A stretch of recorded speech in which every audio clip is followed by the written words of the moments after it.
this is what is a chronic compensation or a chronic heart failure, and those of the patient usually present to us on not in an acute state but in a compensated state, and how to manage those cases will discuss today. So as I discussed last time, the etiology of acute heart failure or of a heart failure can be because of various reasons. Let it be a non-cardiac causes, which are the high output states like the anemia, pregnancy, thyrotoxicosis, or a sepsis, or it can be because of AV fistula, or it can be because of the Paget's disease and thyrotoxicosis. Apart from that, there can be other states like a post-operative fluid infusion or a CKD or a other states which can cause volume overload. However, the most common cause still remains the ischemic heart disease, and so the ischemic heart disease is an important cause of a heart failure, mostly from a pump failure, or it can be even a diastolic heart failure. Hypertensive heart failure is again an important entity. Apart from that, any type of cardiomyopathy, let it be dilated, hypertrophic, or restrictive cardiomyopathy, all of this can present with heart failure. Valvular heart disease is again an important factor, most of which leads to initially diastolic heart failure, but the pump dysfunction or a pump failure can again cause systolic heart failure in most of this. Pericardial diseases like the constrictive pericarditis and the pericardial effusion or a tamponade physiology can all of them cause heart failure. We know various arrhythmias like atrial fibrillation, which can cause tachycardiomyopathy, that are again one of the cause of heart failure. Or sometimes the ventricular or bradyarrhythmias can present with heart failure. Conduction disorder because of bradycardia, and bradycardia itself can present with heart failure many of the times. Also, the endocardial diseases like hypereosinophilic syndrome or endocardial fibroelastosis or endomyocardial fibrosis can present with right side heart failure. So these are the various causes of heart failure, and we should always rule out the etiology of heart failure in every condition. Now we know when we come to the pathophysiology of heart failure, there are three important mechanisms. The first and the foremost mechanism remains the renin-angiotensin-aldosterone system. We know that the aldosterone or angiotensin are the hormones and the enzyme which are responsible to produce antidiuresis. They cause vasoconstriction, they cause fibrosis and ventricular remodeling. So those are all harmful effects for the heart. Again, the sympathetic nervous system like the beta blocker, again it is involved in the vasoconstriction, it is involved in the myocardial remodeling, and also it activates the renin-angiotensin system, again leading to vasoconstriction, fibrosis and remodeling. Again, coming to the natriuretic peptide system, we know the various natriuretic peptides are there, ANP, BNP, which normally are useful, and they cause the vasodilation and diuresis and other good effects. So these are the various pathophysiology of heart failure. We'll come to it in a smaller way in future slides. So the objectives of the treatment remains one of this. Either it is useful in the prognosis, that is, it decreases the mortality. The drugs which are most of the drugs which are used are helpful in reducing the mortality, and also it reduces the morbidity, like it helps in symptom reduction, it improves the quality of life, it decreases the edema and fluid retention, exercise capacity is increased, fatigue and shortness of breath are reduced, repeat hospitalizations are reduced, and end of life care is there. Also, it prevents the myocardial damage, it prevents the remodeling progression, and it decreases the symptoms and fluid accumulation and hospitalization. So these are the overall beneficial effects of this treatment.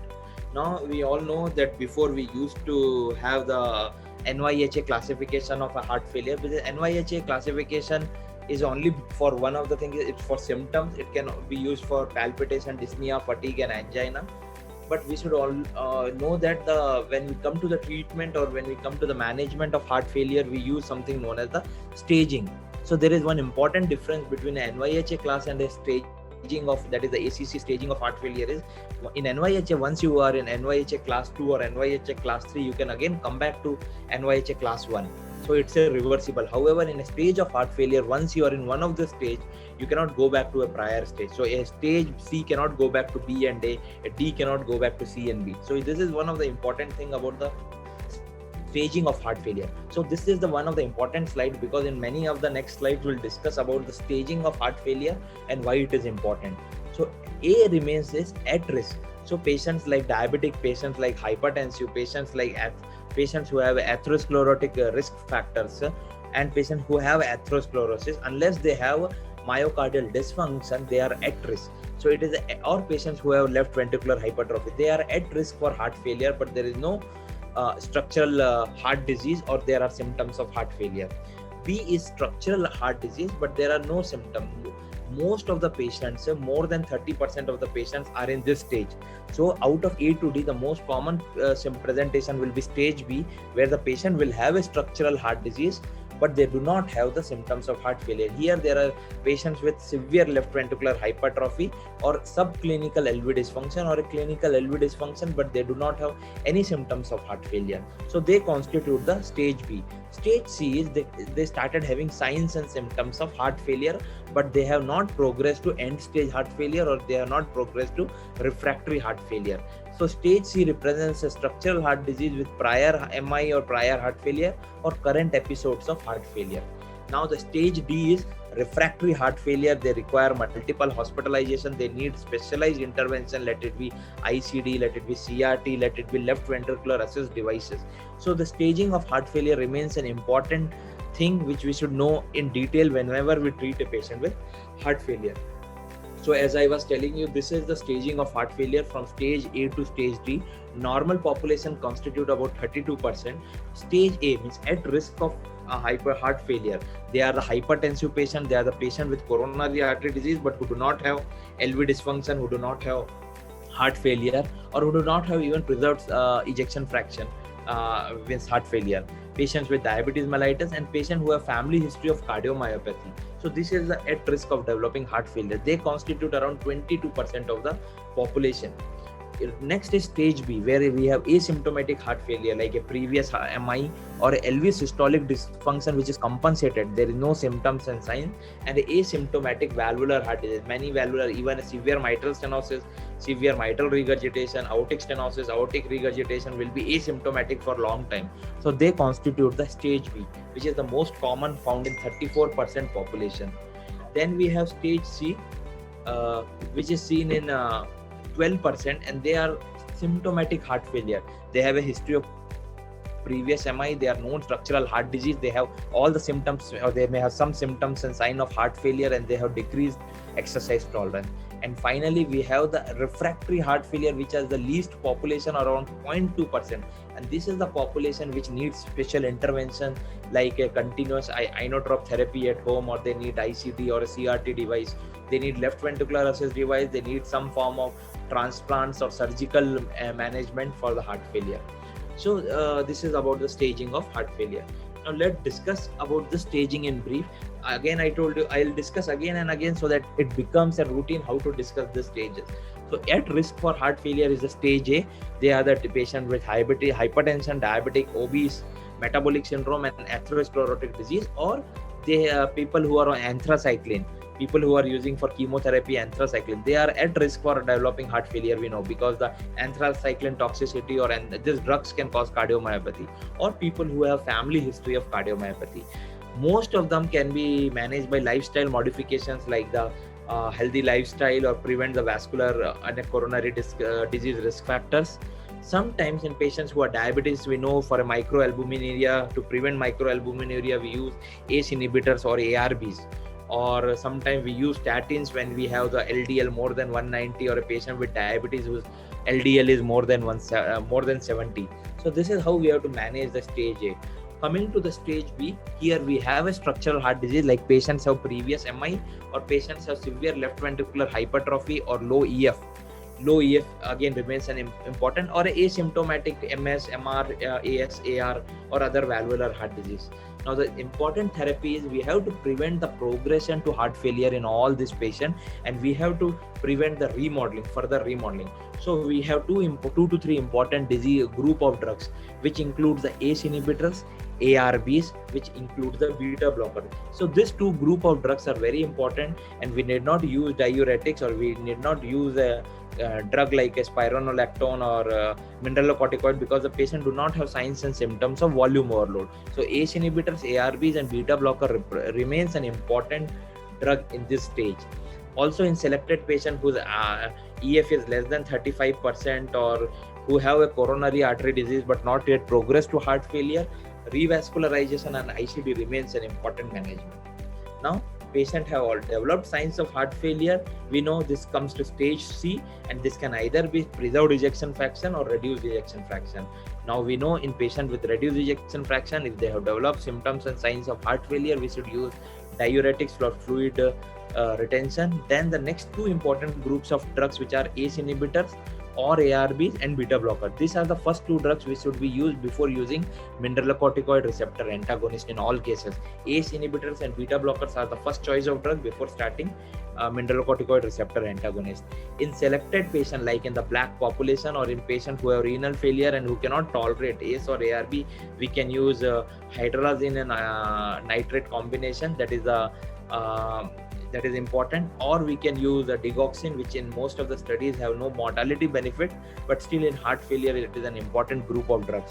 And again we can use the ICD or CRT and revascularization. And finally, coming to stage D, which is a refractory heart failure, here it is the most important or interventional treatment like a CRT or a heart transplant or a left ventricular assist devices, or it may be ICD, or sometimes it has to be a palliative treatment. Now this is a different management approach where we have a stepwise management of heart failure. So suppose we have any of this heart failure with reduced ejection fraction in the stages 2 to 4, that is the stage B and stage C, and we have to first start the drug which is ACE inhibitors or ARBs and a beta blocker and a diuretics as needed. Now, what is the next step?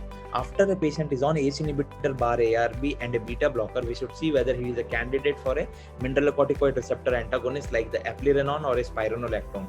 So if the patient creatinine clearance is good, like more than 30, and if the patient baseline potassium is less than 5, we can start a spironolactone or we can start a eplerenone. Both have their advantages and disadvantages. If the patient has gynecomastia and all, we can switch over to eplerenone. Otherwise, both have the similar profiles.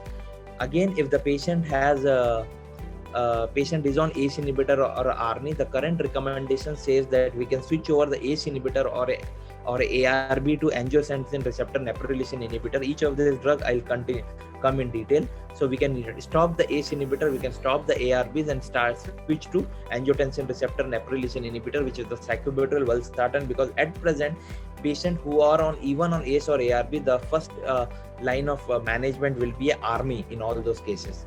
Now in the black population, we know it's not the ACE or ARB, or in the African American population, it's not the ACE or ARB, it is the hydralazine and nitrate combination. That is what we use as isolazine. That is the first choice of drug in the black population. So in those population, isolazine remains the first line of treatment. Again, if a patient has NYHA class 2 to 4 and patient ejection fraction is less than 35%, and we know the patient survival is definitely more than 1 year, and if you have done a revascularization, and even after 40 days of revascularization, if your EF is not improving, then intracardiac ICD remains the first the therapy of choice. Again, if the patient has a left bundle branch block with a QRS duration more than 150 and a EF of less than 35 on all the optimum medical therapy, then CRT remains the treatment of choice. If the patient is on all this drug and patient heart rate is still more than 70, then ivabradine is a class 2A indication to decrease the heart failure symptoms and mortality based on many trials. So only after patient is refractory to all this treatment, we can consider other modalities like the cardiac transplant or left ventricular assist devices or palliative care based on various other decision making. Now, this is a good ladder diagram where we can see that all the stages have been shown stepwise. Now, what are the general therapeutic approach for chronic heart failure? As I already told all the patients, we should know the etiology. Etiology can be known based on the symptoms, based on the signs. Then we can also, the most important treatment remains the diagnosis with the echocardiogram, where most of the etiology we will know. And patients who have heart failure with preserved ejection fraction, we have to treat the underlying causes like the obstructive sleep apnea, atrial fibrillation, chronic disease, obesity, and many other diseases which can cause diastolic heart failure. Now, once we know the etiology, there are many precipitating factors which I have already discussed in the previous class. So we should look for the precipitating factors. Before coming to the pharmacological, we should know all the non-pharmacological treatment like the fluid restriction. As I already told, all the patients with heart failure should have a fluid restriction to less than 1.5 liter and based on their daily weight and dry weight. And they should also see the urine sodium excretion. Weight loss is an important factor, and the sodium should be restricted in all those cases. You have to treat the underlying disease like the AF or the hypertension, diabetes, obesity, metabolic syndrome, chronic kidney disease should all be under control. And then only we should think about the pharmacological treatment and the device treatment. Now, the treatment which is recommended in all the patients with symptomatic heart failure with reduced ejection fraction, and when we know reduced ejection fraction, as I already told last time, it is hard. EF is less than 40%, because 40 to 50% represent the group with mid-range ejection fraction or mildly reduced ejection fraction, and more than 50 is heart failure with preserved ejection fraction. However, for all the practical purpose, we should know that all the mid-range ejection fraction groups should be treated with drugs same as the heart failure with reduced ejection fractions. So any less than 50% EF should be treated with the same group of drugs. So the ACE inhibitors or ARBs, beta blockers, and mineralocorticoid receptor antagonists should be used in all these patients. What are the other treatment which is recommended in selected group is diuretics if the patient has signs and symptoms of fluid retention, ARB if we are for some reason if we are not able to use the ACE inhibitors, or if we are not able to use or a ivabradine if already on all the drugs your heart rate is not very well controlled, and if you want to add a drug to control the heart rate to 70 to 60, ivabradine is an important drug. ARNI should be substituted in all the patients who are receiving ACE inhibitors or ARBs in heart failure with reduced ejection fraction, and isolazine or hydralazine nitrate combination in all patients who are African American Black population and patients who have CKD and are intolerant to ACE inhibitors or ARBs. So this is another group. Now we have to other treatments are less certain like the digoxin. We know there are initial trials which had told that there is benefit of digoxin. However, there was a big meta-analysis and the DIG trial which told that the digoxin is no longer useful in patients with heart failure, and it should be used only in selected group of patients. Overall, it can have even more higher mortality in certain population like the women population. There is no unproven benefit is statins. Statins should not be used just to prevent mortality in patients with heart failure unless you have underlying coronary artery disease. Antiplatelets, anticoagulations they have no benefit in heart failure unless they are recommended, and calcium channel blockers should not be used in patients with heart failure with reduced ejection fraction. If you have a heart failure with preserved ejection fraction for blood pressure control, it remains a good drug. However, in reduced ejection fraction, because these drugs can decrease the myocardial contractility, it is almost a relative contraindication. Again, these are the various drugs like the beta blocker, digoxin, inotrops, resynchronization therapy. On renal, we have drugs like ACE inhibitors, ARB, and mineralocorticoid receptor antagonists. Then we have diuretics. And then we have other drugs which are working even peripheral vessels like the ACE inhibitors, ARBs, or alpha blockers, serotype. So this is the same diagram which again I won't go into detail. Now there are few recommendations. We'll just go to the recommendation before coming to the individual drugs. So all in patients who have a history of myocardial infarction and a reduced EF, ACE inhibitors or ARBs should be used to prevent the heart failure with reduced ejection fraction. Patient with MI and reduced EF, beta blockers should be used. So we should know that all the patients who had a heart failure, recent myocardial infarction and whose EF is less than 50% or 40%, ACE inhibitors and beta blockers should be on their prescription unless you have a patient who has a severe bronchial asthma or a peripheral artery disease or whose PR interval is more than 240 millisecond, or a patient who has a cardiogenic shock. If any of this is there, beta blocker is contraindication. Otherwise, all the patients should receive a ACE inhibitor or a beta blocker. Now, in patients with MI, statins should be used to prevent heart failure. We know that there is many trials which shows that in patients with MI, statins have been beneficial to prevent the heart failure recurrence. Blood pressure should be controlled in all these patients, and ACE inhibitor and beta blocker should be used in all patients with reduced EF to prevent heart failure. If you have a patient with myocardial infarction who have recent MI post 40 days, and if your ejection fraction even after 40 days is less than 30 or 35%, And even if patient is asymptomatic, that is NYHA class for 2 to 4, all this patient should be receive are a candidate for intracardiac defibrillator, that is the ICD. So ICD remains an important management in all this patient. And calcium channel blocker are actually class 3 drugs. So any patient who has a LVEF less than 40% should not receive a calcium channel blocker ideally. Now again, this another important guideline is told that if a patient is already on ACE inhibitor and a beta blocker, for patients who are volume overloaded, we should add diuretics. And if the patient is persistently symptomatic and he is African American or a black population, or patient is intolerant to ACE inhibitors or ARBs, then we should add isolazine, that is hydralazine nitrate combination. Or patient who is NYHA class 2 to 4 and his creat clearance is more than 30 and potassium is less than 5, all these patients should receive a aldosterone antagonist like a eplerenone or a spironolactone. Now, the similar thing, patient with symptomatic heart failure, first 2 drugs, I am again and again emphasizing the first 2 drugs which a patient should be on is ACE inhibitor and beta blocker before adding the spironolactone. If they are already on this drug and if their LVEF is less than 35%, we have to add a mineralocorticoid receptor antagonist. And after that also patient is still symptomatic, so then we have to see whether we can change, we should ideally change the ACE inhibitor to angiotensin receptor neprilysin inhibitor. If the heart rate remains more than 70, we should add ivabradine to decrease the heart rate to 70. And if the patient has a LBBB and a QRS duration of more than 150 or 120 to 150, this patient is still symptomatic, EF is less than 35%, then we should evaluate him for a cardiac resynchronization therapy.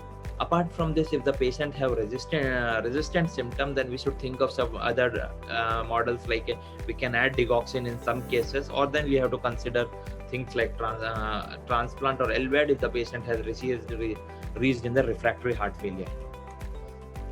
Now, what are the various drugs which we can use? Now coming to the ACE inhibitors, so ACE inhibitor is recommended in addition to beta blocker for symptomatic heart failure patient to reduce the risk of heart failure hospitalization and death. It is a class 1 recommendation. And similarly, a beta blocker is recommended in addition to ACE inhibitor for patients who are stable symptomatic to reduce the risk of heart failure and mortality. Even if the patient is asymptomatic, as I already told you, stage B, both these drugs should be in your prescription. And a mineralocorticoid receptor antagonist is recommended for heart failure with reduced EF who remains symptomatic on ACE inhibitor and a beta blocker combination. So again, I emphasize, if a patient first has to be started on a ACE inhibitor and a beta blocker, and then only we should add a aldosterone receptor antagonist. The one important thing why it is that both a MRA antagonist and ACE inhibitor have tendency to cause hyperkalemia. So that is why at a single setting, it is ideally recommended not to start both these drugs at the same time, just to prevent a hyperkalemia. Now, diuretics are recommended in patients only with fluid retention. So unless you do not have fluid retention or volume overload, we should not add diuretic. And ACE inhibitors are recommended for all patients. ARB are recommended who are ACE intolerant. So still the first choice of therapy remains the ACE inhibitor, and only if the patient has persistent dry cough, which we know is due to bradykinin. So if a patient has dry cough because of ACE inhibitor, we should change over to angiotensin receptor blockers. ARBs are alternative to ACE inhibitor are only alternative and not a class 1 indication. And the addition of ARB may be considered in persistently symptomatic patient on GDMT. And we should always know, we should never recommend the use of ACE and ARB combination. That should never be combined. And there are drugs which are routinely not used. We should use one of the 3 beta blocker. I'll come to it. We should either use a bisoprolol, we should either use a carvedilol, or we should use a metoprolol. So one of these drugs should be used as a mortality benefit drugs. Aldosterone antagonist again should be used in addition to beta blocker, ACE inhibitor. And we should inappropriate use of aldosterone receptor antagonist may be harmful.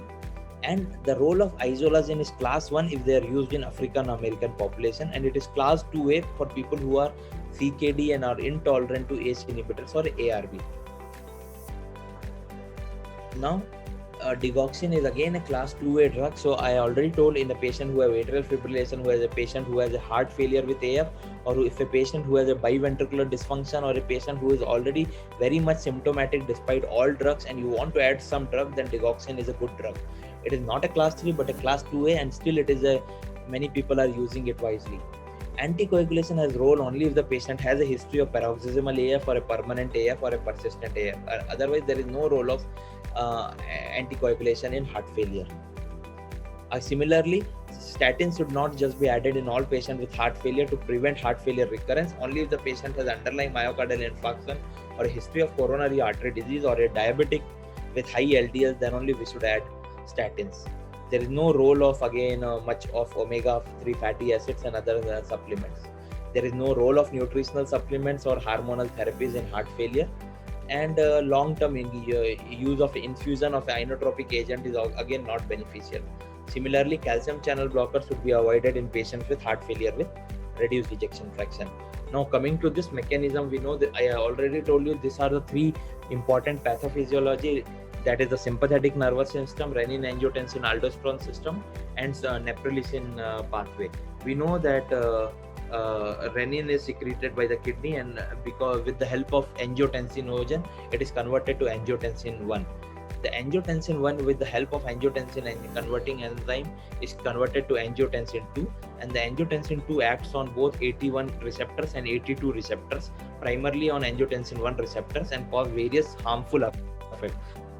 These effects are vasoconstriction, proliferation, reactive oxygen species release, and fibrosis of the myocardium and fibrosis of the vessel wall. It also releases aldosterone, which has again a harmful action, and all of this leads to the sodium and water retention. So this is the harmful effect which we have to avoid, and that is why we use ACE inhibitors. Now there is again one more group of drug which I told you is known as sacubitril valsartan. The drug is a combination of a two drug, that is sacubitril and the valsartan. Valsartan we know acts on AT1 receptors, whereas the sacubitril is a drug which prevents the degradation of neprilysin. We know the neprilysin cause the degradation of atrial natriuretic peptides, and we have various good effects of atrial natriuretic peptides, like it causes natriuresis, it causes vasodilatation, and it decreases the fibrosis of myocardial wall. So neprilysin if we have a neprilysin degradation, all this useful effect will be gone. So that is why we have sacubitril, which is a neprilysin inhibitor, and that is why it increases the level of ANP and BNP, which causes natriuresis, vasodilatation, and decrease the fibrosis. So this is how the angiotensin receptor neprilysin inhibitor drug acts. And then so these are the two important pathways, which are three important pathways in the pathophysiology of heart failure. Now coming to the individual drugs. Now we have the first group of drugs, which are the ACE inhibitors and the ARB.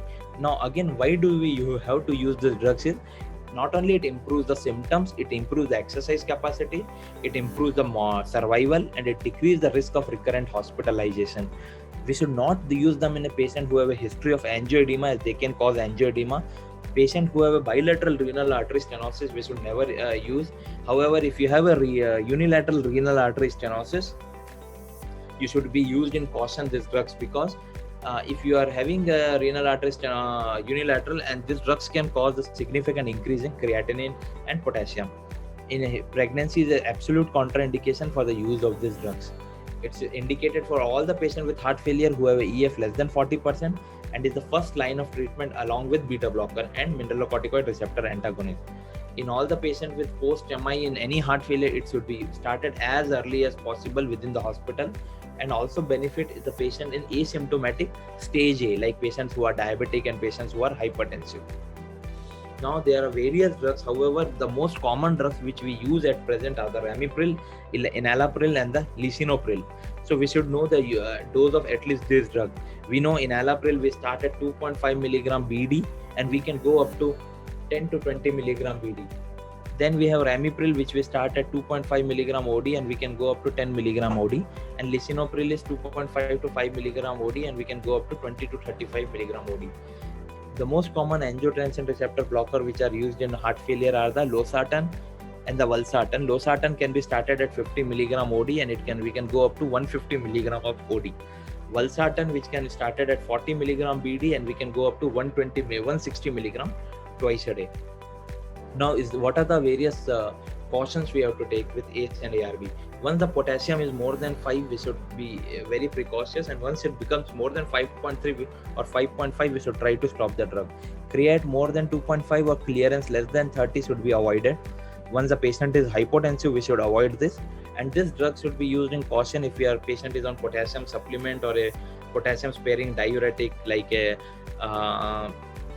your spironolactone and all, and renin inhibitors or NSAIDs or cotrimoxazole and other therapies, then this should be used with caution. Once you start this drug, you should ideally check create at first day, third day, 1 week, and then repeat every 2 weeks till 1 month interval. And you should always start at a low dose, and you should double the dose only at 1 to 2 weeks interval and not before that. And you should aim for the target dose in all the cases. Monitor RFT after 1 month every 4 months. So this is how we have to check the RFT in this patient with ACE or ARB. Cough remains an important side effect of patients who are on ACE inhibitor but not on ARB, because the ACE inhibitor prevents the degradation of bradykinin, and bradykinin levels increased level causes cough. So if the patient has cough with ACE inhibitor, it is not that at first we should stop the ACE inhibitor and change to ARBs. We should have to counsel the patient at first, and only if with the counseling the patient the cough is not stopping, then we can change to ARBs. Then worsening renal function is an important thing. So if a patient potassium has increased to more than 5.5 and create to 3, we should stop the ACE inhibitor or ARB. Anything less than that is still an acceptable thing. Now, what are the various evidence for this? We have a consensus trial for enalapril where it was compared with a placebo, and all cause of mortality was reduced by 40% at 6 months and by 31% at 12 months. Similarly, SOLVE trial was used with enalapril, and where all cause mortality was reduced by 16%. I won't go into much detail. ATLAS trial was done with lisinopril, and candesartan, the CHARM trial was there. And as I already told, valsartan was used in VALHEF trial.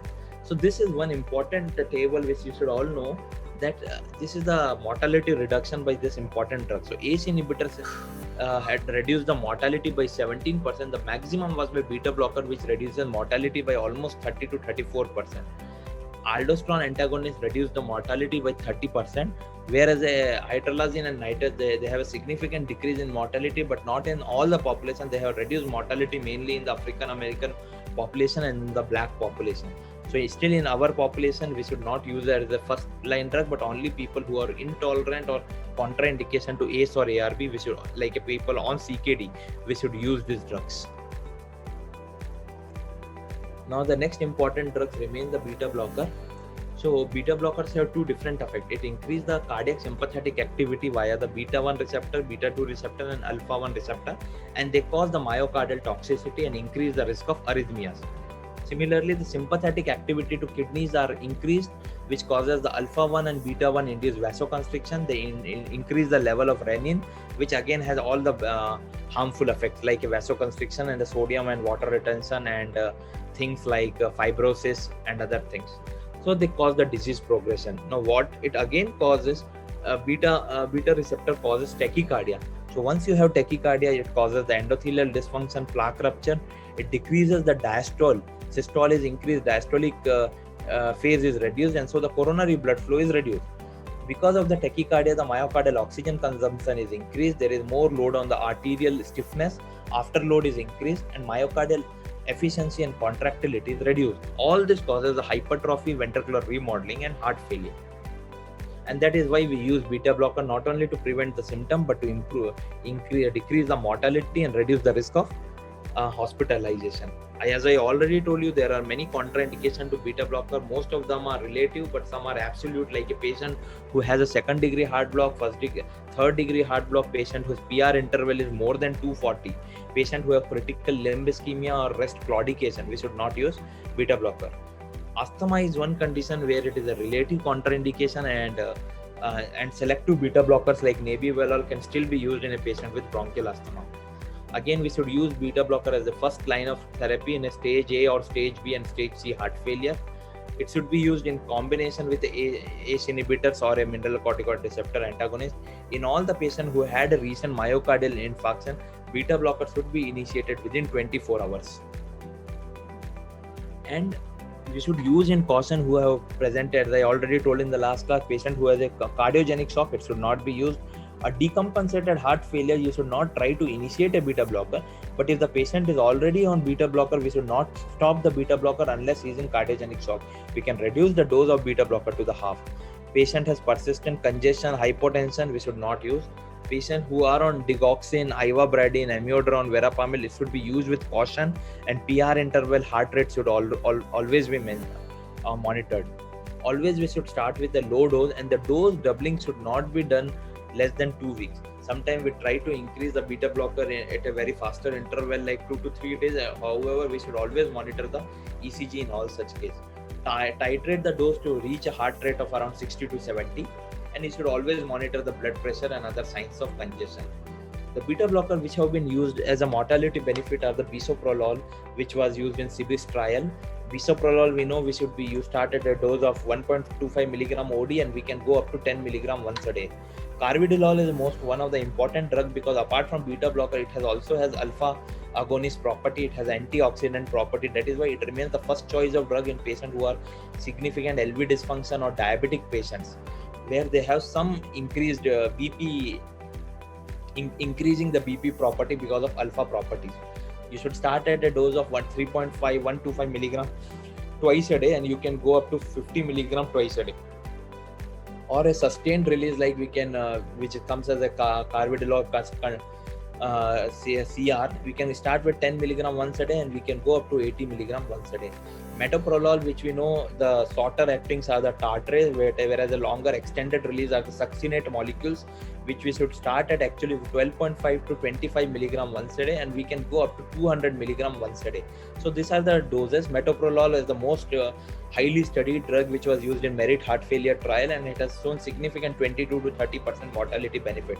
Carvedilol was studied also in Capricorn trial, and there was also drugs like nebivolol which were used. However, nebivolol was one drug which was used only in elderly population with systolic heart failure.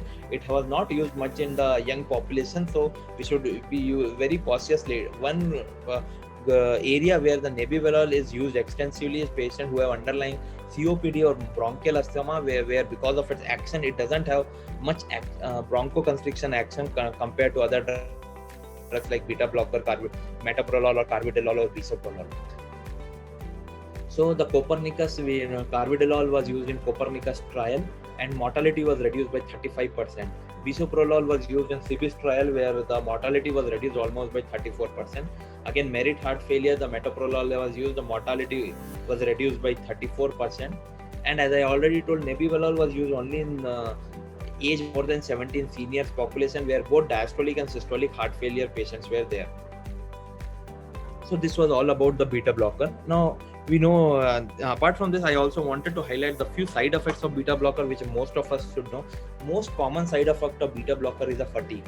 Apart from fatigue, there are other side effects like it can cause bradycardia and all.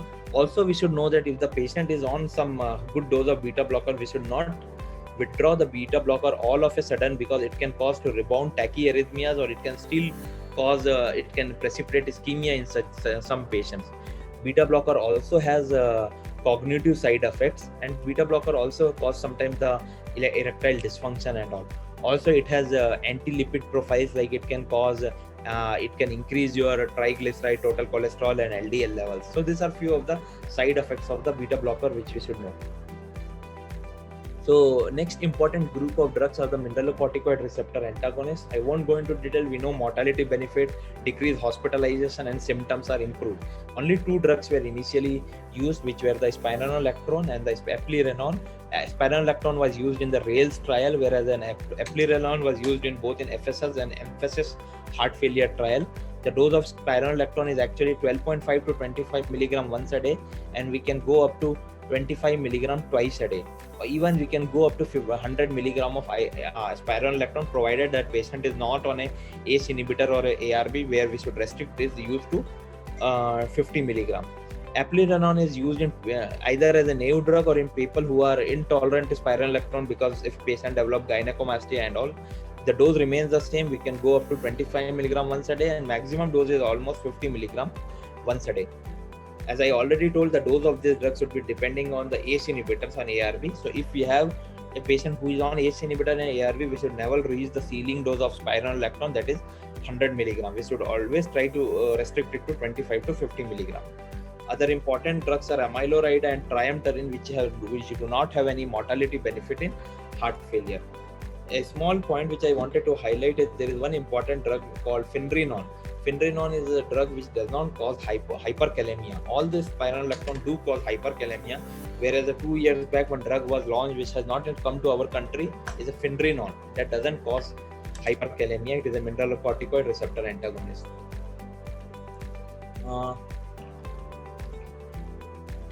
It should be started with a low dose. As I told you, patient should already be on a ACE inhibitor and a beta blocker. We should try to avoid the both of these drugs starting at the same time because of risk of hyperkalemia. Dose titration should be at least at a 4-week interval.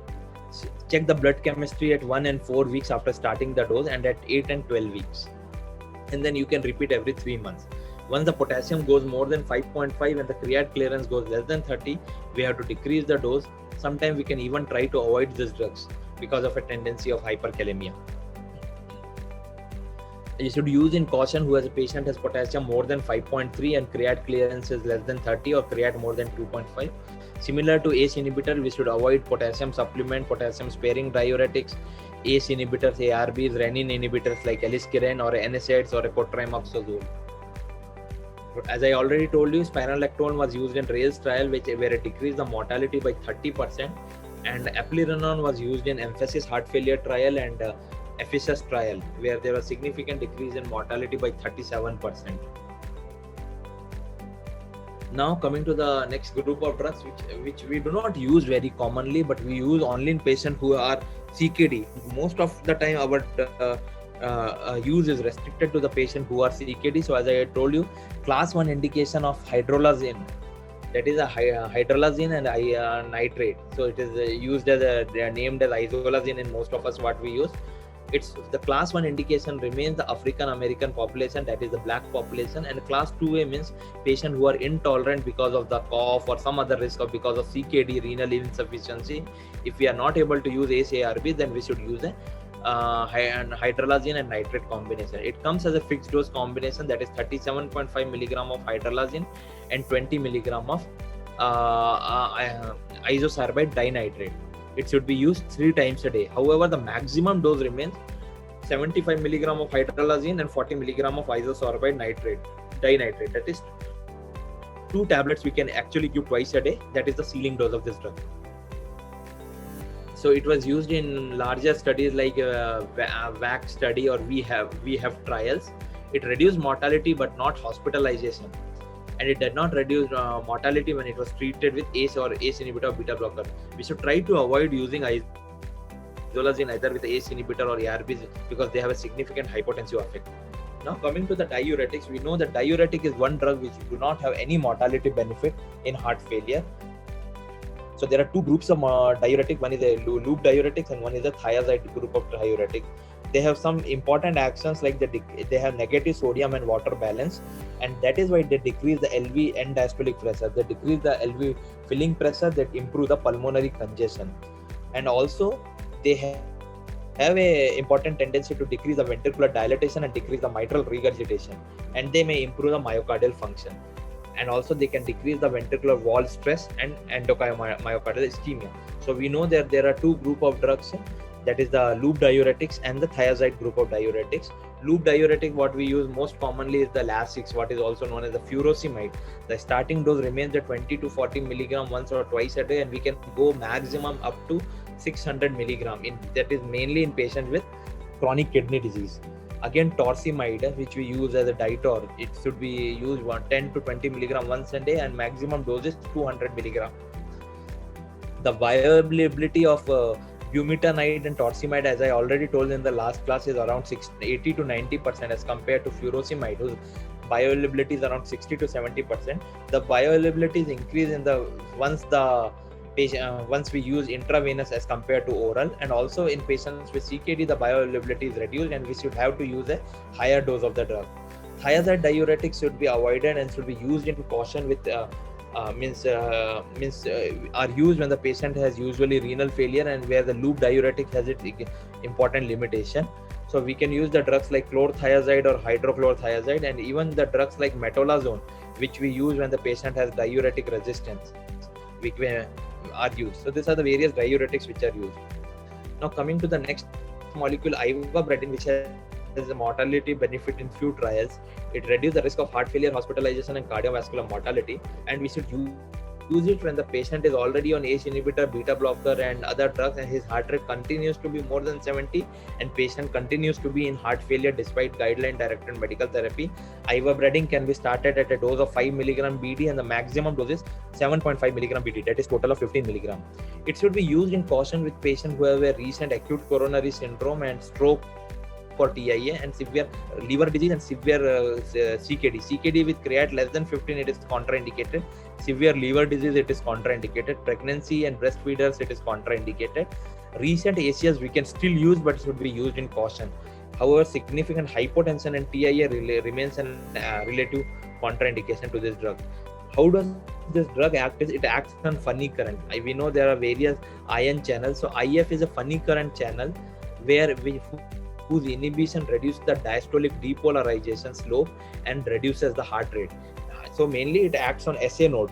It doesn't act on the ventricular cells, but it acts on the SA node and it decreases the funny current. By decreasing the funny current channels, it reduces the diastolic depolarization slope and reduces the heart rate.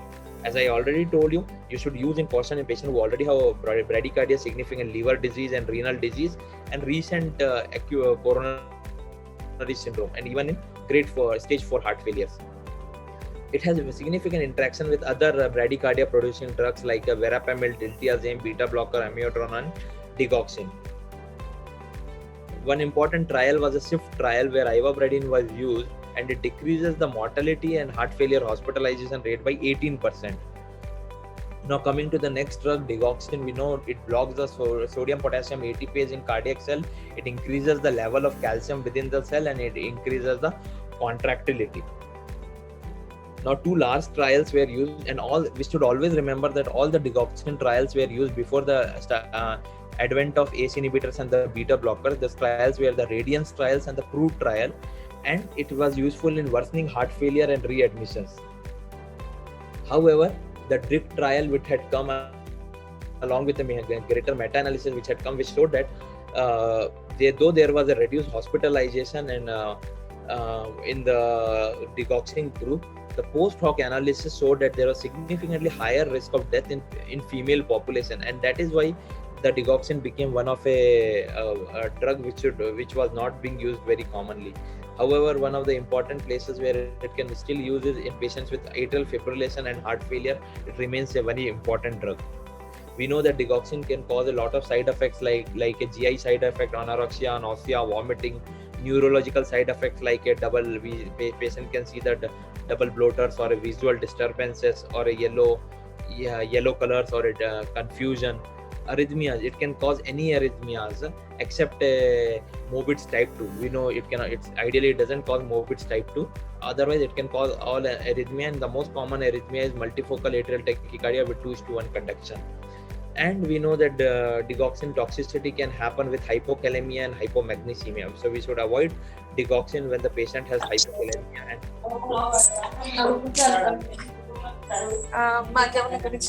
make it silent. So digoxin toxicity can happen when there is significant hypokalemia and magnesemia, and we can recognize digoxin toxicity on ECG, and even digoxin affect by significant ST depression on V4 to V6 with inverted tick sign, which we know as. Digoxin toxicity can be managed with drugs like we know phenytoin and digoxin antibodies and other drugs.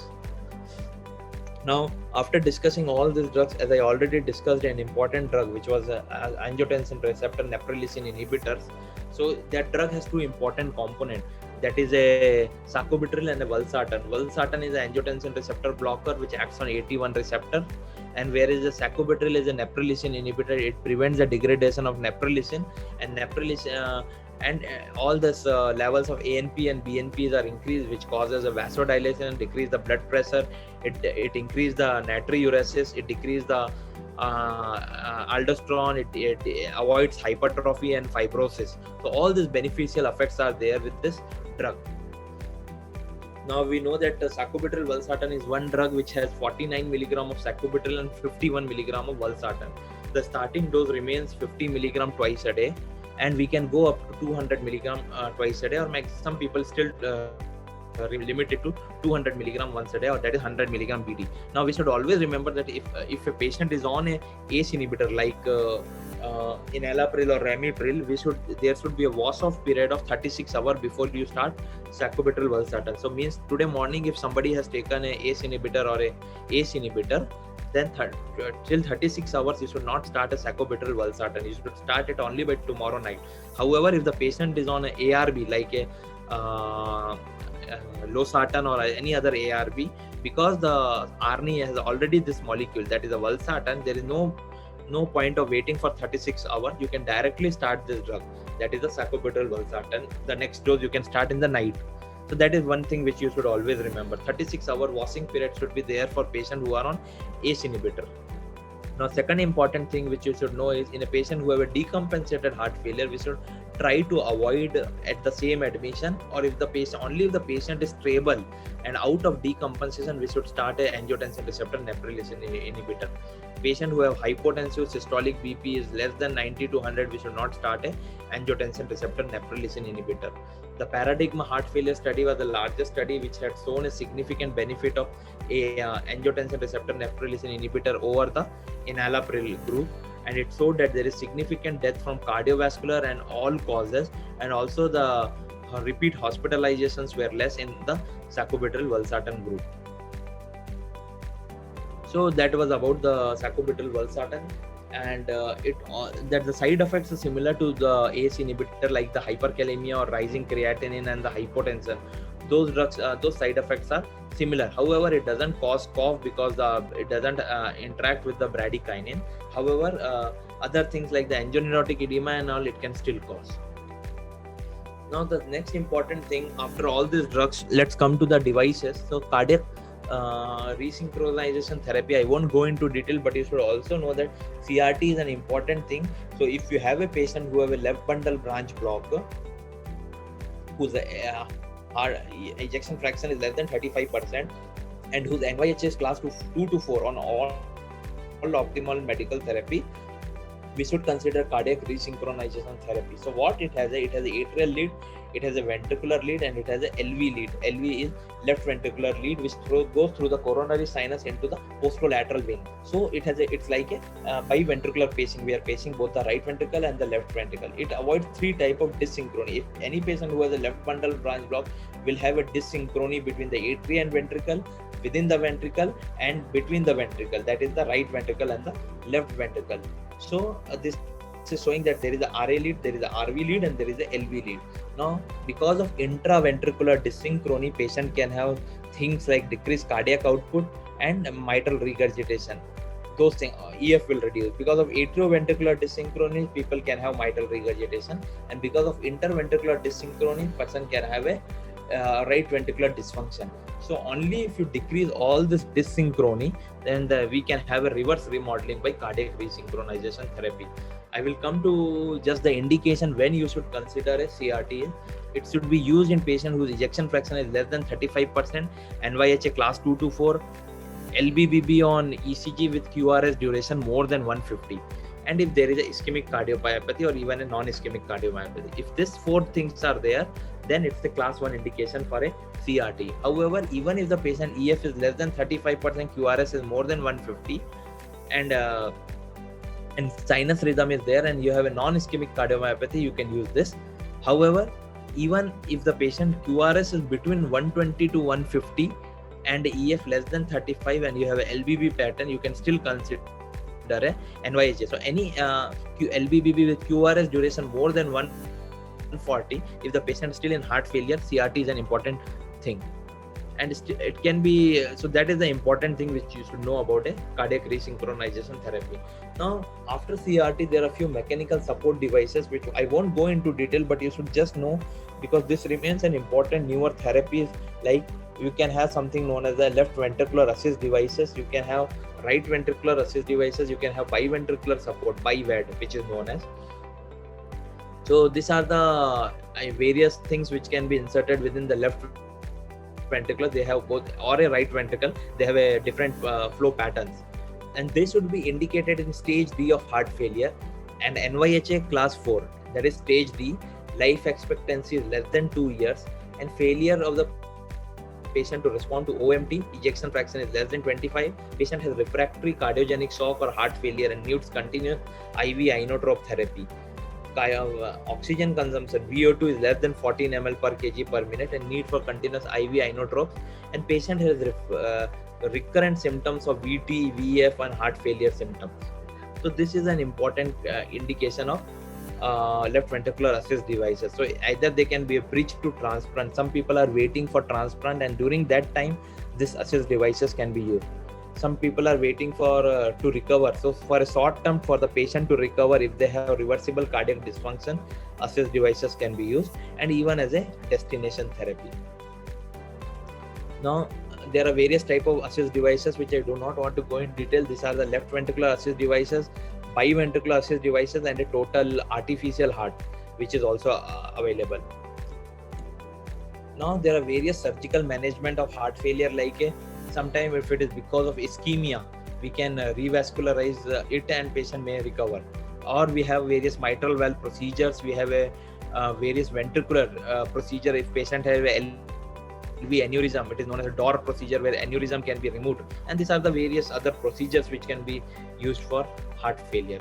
And finally we have cardiac transplantations where patient is in the end stage heart failure, stage D, and there is no other option. In such case cardiac transplant remains an important thing. However, we should know that patients should not have a significant pulmonary vascular disease, that a wood should be less than 5 to 6 wood unit only to consider for a cardiac transplant. There should be no active infection, no significant peripheral artery disease, irreversible PH should not be there.